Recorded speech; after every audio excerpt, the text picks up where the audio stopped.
Alors aujourd'hui je voulais te parler de comment s'occuper de son jardin quand on n'est pas là, quand on part. Et c'est peut-être ton cas, là on est au mois de juillet, peut-être que tu vas partir en vacances et tu sais pas trop comment faire parce que finalement c'est simple, il y a personne qui s'occupe aussi bien de ton jardin que toi.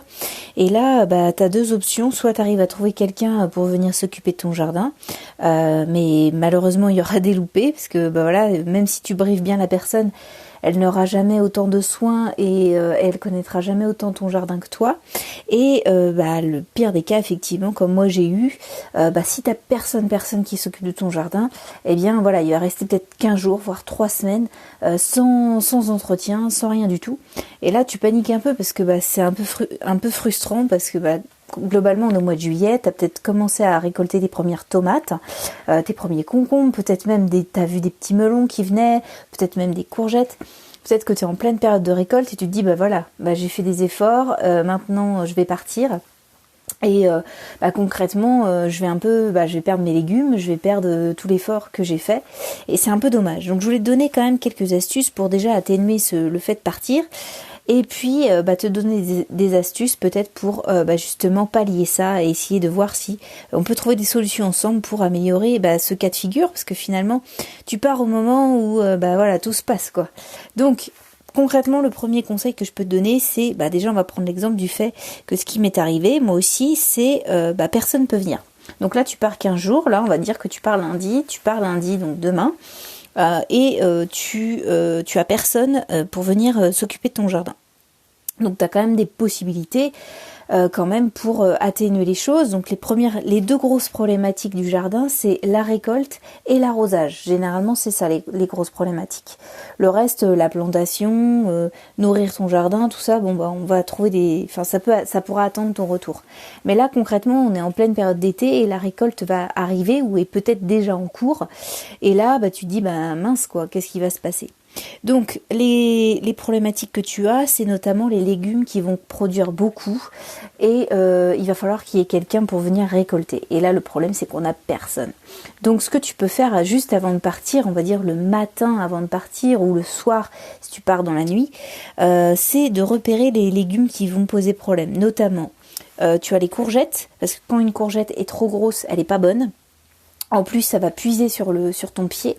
Donc par exemple, si tu laisses une courgette et que tu reviens 15 jours après, autant dire que tu vas te retrouver avec un énorme légume et ton pied aura donné tout ce qu'il a si tu veux. Et donc finalement, tu vas épuiser ton pied et finalement tu vas revenir, tu vas dire mince, alors déjà tu vas avoir des courgettes qui sont pas bonnes parce que généralement quand elles sont grosses, elles sont pas bonnes ou elles sont vachement moins bonnes. Ou alors, ton pied va se dégrader et donc finalement, tu auras peut-être même plus de production derrière. Donc ça, c'est un peu dommage. Donc le truc à faire, c'est peut-être de prendre les légumes, même s'ils sont petits, même si c'est des petits bouts de légumes qui vont se former, autant les prendre maintenant et comme ça, pendant que tu seras parti, ta courgette va s'atteler à créer de nouveaux légumes. Et donc ça va lui prendre plus de temps et donc avec un peu de chance, si tu reviens dans 15 jours, tu auras déjà des légumes prêts à être récoltés tout de suite. Donc ça peut être un premier truc, c'est-à-dire tant pis, elles seront toutes petites, mais autant les prendre maintenant que finalement d'épuiser ton pied et d'altérer un peu ta future production.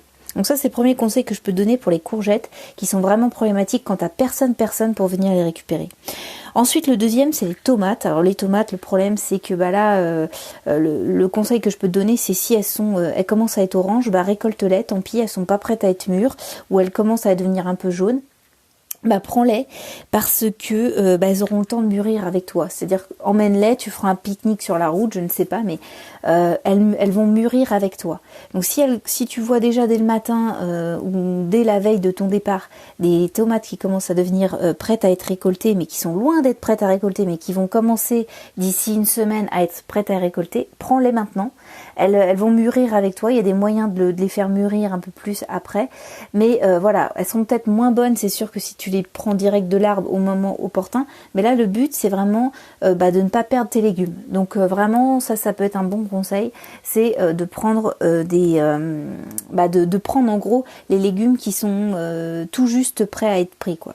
Donc vraiment ça peut être un bon truc pour toi et puis les manger au moment où tu vas pouvoir les prendre avec toi. Alors si tu prends l'avion, c'est sûr que c'est pas l'idéal parce que le but il est de pas perdre les légumes et généralement on t'autorisera pas à partir en avion avec si tu pars à l'étranger. Bon, vu la conjoncture actuelle, je pense que voilà, les départs à l'étranger sont un peu réduits, donc voilà, ça s'adresse, ce conseil-là s'adresse à quelqu'un qui part en voiture ou qui part en train, qui part en pique-nique, tu vois. Sinon, éventuellement, tu peux les donner à quelqu'un à un proche, justement, te dire bah tiens, ou à tes voisins, ça peut être aussi l'occasion de renouer des liens, ou à des gens que tu connais, pour justement ne pas perdre ces tomates. Voilà un peu ce que je pouvais te dire. Les concombres, c'est pareil. Alors les concombres, c'est moins problématique. Si ça commence, même vaut mieux prendre un petit concombre dès le début, surtout si tu pars longtemps. Tant pis, il sera moins bon, mais au moins le prendre parce que sinon ça va épuiser encore ton pied, un peu comme le système des courgettes. Alors un concombre qui est très très grand, c'est pas très grave par rapport à la courgette. Mais c'est vrai que c'est un peu dommage parce que bah, finalement, au moment où il sera prêt à être pris, bah, tu seras pas là. Donc il faut optimiser ça et se dire voilà, vaut mieux que mon pied recrée un nouveau légume quand je suis pas là et au moment où je reviens, je vais pouvoir le récolter, plutôt que de laisser un légume qui va grossir, sur lequel tu n'auras pas de recours possible si quelqu'un vient, si personne ne vient, chez toi pendant ces 15 jours. Donc ça c'est les problèmes, c'est les récoltes, donc vraiment être attentif là-dessus, se dire voilà, par exemple même des arbres fruitiers, des choses comme ça, tu pourras pas autant enlever tout. Là tu vois, moi j'ai des prunes chez moi, je les enlève au maximum, parce que bah déjà des fruits pourris ça attire des frelons, des choses comme ça, des frelons asiatiques, ça peut les attirer à 4 km aux alentours, même s'il y a pas de nid autour de chez moi. Ça peut les faire venir, donc c'est pour te dire un peu la portée des trucs.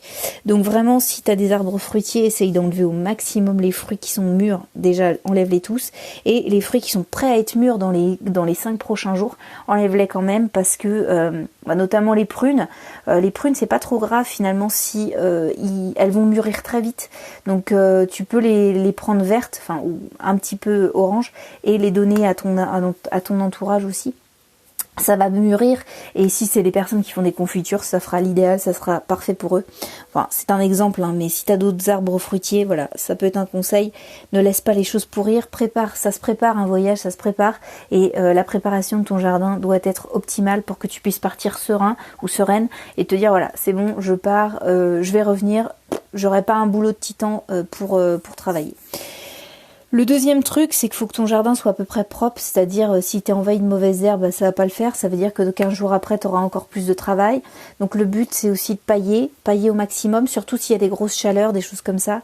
Là, le but, c'est, comme je te disais, le deuxième problème, c'est l'arrosage. Donc si tu pailles et si tu enlèves tes mauvaises herbes et que tu les remets dessus, ça va faire comme un couvre-sol, et donc ça va empêcher l'évaporation de l'eau du sol, et donc ça va éviter à tes plantes de mourir s'il fait chaud. Là, je sais qu'en France, là, on annonce 15 jours à peu près de grosse chaleur. Enfin, quand je dis grosse chaleur, c'est à peu près 30 degrés. Donc là, on est vraiment sur quelque chose d'assez important. Donc si tu as même de partir, tu vas avoir des grosses chaleurs qui vont tomber sur ton jardin, et le paillis va non seulement étouffer les mauvaises herbes, donc ça va t'enlever du travail, et en plus de ça, ça va éviter de l'évaporation du sol, et donc l'optimisation de ton arrosage.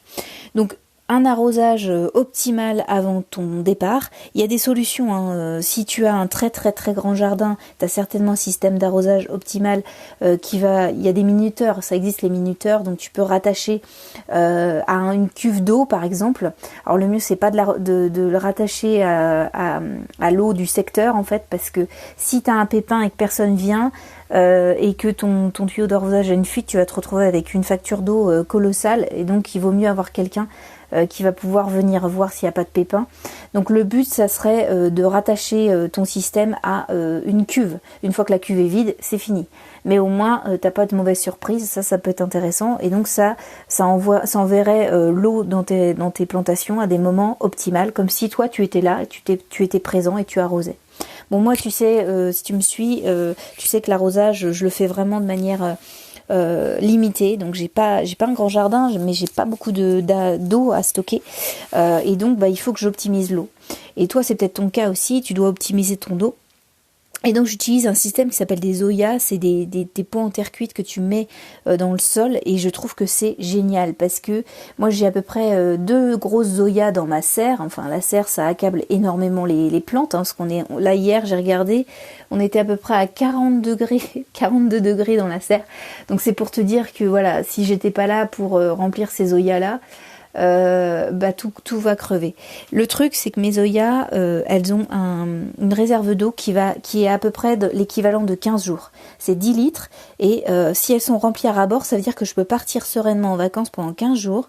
Les Zoya vont faire le travail et mes plantes vont pas être accablées dans ma serre. Ça peut être une solution pour toi, par exemple si tu viens de planter quelque chose de fragile qui va avoir besoin d'eau. Tu peux en trouver en jardinerie aux alentours de tu dois avoir une vingtaine, trentaine d'euros en fonction de la taille que tu choisis. Mais ça peut effectivement t'aider énormément parce que ça va être beaucoup mieux qu'un goutte à goutte. Parce que le goutte à goutte a aussi ses limites, puisque une fois que ta réserve d'eau est finie, c'est fini. Alors que l'Oya, elle va garder beaucoup plus l'eau et elle va diluer de manière continue l'eau. Et si tu mets une grosse, tu vois comme moi, 9 à 10 litres, ça peut faire 15 jours, donc sur un rayon de 1 mètre carré autour. Donc ça peut être intéressant pour toi, surtout si tu as des plantes qui sont plutôt fragiles ou des légumes que tu veux vraiment garder, parce qu'il faut pas se voiler la face. Quand tu pars en vacances dans cette période-là, il va y avoir des loupés, il va y avoir des choses qui vont crever, il va y avoir des choses qui vont souffrir de la chaleur ou qui vont avoir où le légume va pourrir sur le pied, il faut pas se leurrer, il va y avoir des choses qui vont pas aller. Là, le but, c'est en gros de rendre ton potager le plus optimal possible pour que tu partes en vacances et que tu aies moins de pertes possibles. Mais il y en aura forcément, c'est obligé, il y a forcément, si personne ne vient s'occuper de ton jardin, tu vas avoir des loupés. Donc l'Oya, ça peut être une solution pour toi. Ça peut être également des tuteurs inversés, donc tu mets une bouteille d'eau à inversée, une bouteille d'eau en plastique. T'as des systèmes de tuteurs, ça coûte quelques euros, c'est pas très cher. Et le truc, c'est que c'est dédié à une seule plante. Donc, par exemple, tu peux t'es limité à 1 litre ou à 1,5 litre en fonction de ta bouteille d'eau. Donc, ça va pouvoir pallier ton absence pour la première semaine, mais la semaine suivante, ça va être un peu plus compliqué. D'où l'Oya. L'Oya, moi, je trouve que c'est vraiment optimal. En plus, tu vas pouvoir t'en servir après, par la suite. Donc, ça peut être intéressant pour toi d'optimiser ça. Ensuite, la deuxième possibilité et la meilleure, c'est si quelqu'un vient s'occuper de ton jardin. Comme je te le disais, la personne elle n'a pas besoin de venir tous les jours. Elle peut venir 1 à 2 fois. Par exemple, si tu pars 15 jours, elle peut venir 2 fois dans la semaine ou 1 fois par semaine. C'est largement suffisant. Il va falloir que tu optimises ces passages, limite que tu l'incites à venir. Par exemple, si tu pars, on a dit notre exemple, tu pars demain lundi. Il faudra qu'elle vienne par exemple le samedi prochain. Il ne sert à rien qu'elle vienne mardi ou mercredi. Il y aura encore les effets bénéfiques de ce que tu auras fait, c'est-à-dire tu auras arrosé, tu auras paillé, voilà, et tu auras déjà récolté. Donc ça sert à rien qu'elle vienne tout de suite. Le mieux c'est de caler des jours finalement avec cette personne, si elle peut venir le samedi, dimanche suivant, pour justement faire des récoltes. Faut bien lui donner les bonnes instructions. Moi je te dis ça parce que j'ai déjà eu des gens qui sont venus s'occuper de mon jardin. Mais comme on le sait, ton jardin, c'est personnel, c'est quelque chose qui t'appartient et c'est ta vision. Donc, ça reste un endroit que tu connais très bien, mais la personne qui va venir ne le connaît pas. Donc, il faut absolument donner des instructions strictes et des instructions précises. Donc, si tu veux arroser, ne dis pas « arrose ». Dis-lui combien il doit arroser, combien d'arrosoirs dois-tu remplir. Par exemple, tu prends un arrosoir de 6 litres, tu arroses 2-3 fois avec cet arrosoir, pas plus, n'arrose pas trop. Moi j'avais mes parents, que je te donne un exemple, ils ont un ami à eux qui a une vision du jardin bien différente et il a noyé plein de plantes parce qu'il arrosait abondamment. Donc il faut vraiment si tu n'as pas l'habitude d'arroser beaucoup comme moi par exemple, ça sert à rien de mettre des litres et des litres d'eau. Tu vas rentrer chez toi, t'auras plus rien dans tes cuves et tu vas dire attends, t'as tout mis sur mon jardin, moi je fais comment maintenant? Donc c'est aussi aberrant comme ça et c'est des situations qui sont à éviter. Déjà parce que tes plantes vont pas aimer l'arrosage abondant, surtout si tu les as appris à chercher elles-mêmes l'eau dans le sol. Et en plus de ça, ça peut être intéressant pour toi de te retrouver quand même avec de l'eau en stock quand tu vas revenir. C'est quand même le b.a.-ba. Donc vraiment des instructions strictes et aussi une temporalité, c'est-à-dire donne-lui peut-être venir moins souvent, mais de manière très intéressante, c'est-à-dire à des endroits, à des moments clés dans ton départ. Par exemple, tu vas revenir, imaginons on reprend nos 15 jours, tu pars lundi, le mieux c'est que la personne vienne samedi, dimanche, elle arrose, elle récolte ce qui peut être récolté. Pareil, il faut lui donner les plans, ou peut-être que c'est quelqu'un qui ne connaît rien au jardin. Donc le but c'est effectivement de lui dire ce qu'il faut qu'elle prenne. Et si elle peut le consommer tout de suite ou pas. Enfin, en gros, c'est à toi de former cette personne pour que son passage soit optimal, qu'elle perde pas de temps et que ton jardin s'en porte mieux. Voilà ce que j'avais à te dire aujourd'hui concernant peut-être ton futur départ en vacances. J'espère que ça se passera bien. Si tu as d'autres questions, n'hésite pas. En tout cas, je peux te donner plein d'autres conseils. Si ça t'intéresse, tu t'inscris sur ma mailing list. Le lien est sous ce podcast et il est également dans mon profil. Voilà, écoute, je te souhaite des bonnes vacances si tu pars. Et puis sinon, jardine bien aujourd'hui. Il va faire très très beau, même limite trop chaud. Donc j'espère que tu pourras en profiter. Allez, salut!